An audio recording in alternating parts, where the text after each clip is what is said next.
ভিক্ষুক রাস্তা দিয়া যায় আর জমিদারের পুত্রবধূও যায়। একজন সামনের থেকে আসতেছে, একজন সামনের দিকে যাইতেছে।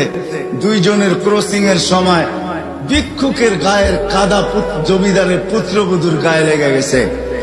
সে দুনিয়া আন্ধার করে ফেলছে, স্বামীকে ডাইকা নিয়ে আসছে, বলছে ভিক্ষুক আমার কাপড় নষ্ট করে দিছে। সে শুধু ভিক্ষুক ছিল না, বৃদ্ধ ছিল। বৃদ্ধ ছিল না শুধু, জীর্ণ ছিল, শীর্ণ ছিল। শরীরে কাপড় ছিল না, ফাটা চিরা কাপড় ছিল। পায়ে জুতা ছিল না, পেটে ভাত ছিল না। জমিদারের পুত্র সইতে পারে নাই, যৌবনী শক্তি সয় তো সয় কি কইরা। তার স্ত্রীর গায়ে ভিক্ষুকের কাদা, বস সমগ্র শক্তিকে হাতে জমা করা, একত্র করা বৃদ্ধের গালে বসায়। বৃদ্ধ কিচ্ছু বলে নাই, শুধু উপরের দিকে তাকায় দুই তিনটা শব্দ উচ্চারণ করছেন। শব্দগুলা হলো ইয়া মাল্লাহ তারা হলো ওয়ুন, ও আল্লাহ চোখে দেখা যায় না।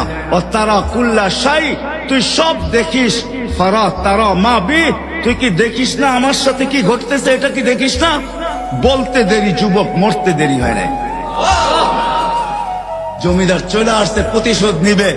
বৃদ্ধের একদিকে মুস্কি হাসি, একদিকে বলতেছে প্রেমের খেলা এমনই হয়। জিজ্ঞাসা করছে কিসের প্রেমের খেলা রে? বলছে ওর প্রেমিকার গায়ে আমার কাদা লাগছে, পায়ের কাদা লাগছে, ও সইতে পারে নাই। যৌবনী শক্তি দিয়ে আমার বৃদ্ধ গালে বসায় দিছে। আমাকেও একজন ভালোবাসে, সেও সইতে পারে না, সেও সইতে পারে না। ও তো থাপ্পড় দিয়া ক্ষান্ত, সে জান নিয়ে নিছে, জান।